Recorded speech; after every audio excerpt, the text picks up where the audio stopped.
আসসালামু আলাইকুম ওয়া রাহমাতুল্লাহি ওয়া বারাকাতুহু। মুনাফিকের আলামত।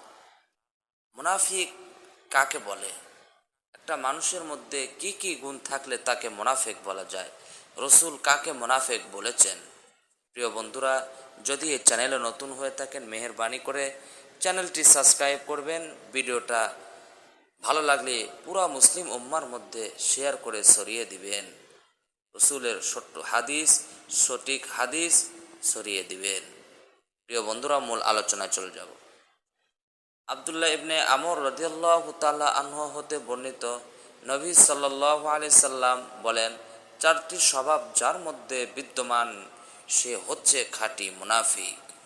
যার মধ্যে এর কোনো একটি স্বভাব থাকবে, তার পরিত্যাগ না করা পর্যন্ত তার মধ্যে মুনাফিকের একটি স্বভাব থেকেই যায়। 1. আমানত রাখা হলে খেয়ানত করে। 2. কথা বললে মিথ্যা বলে।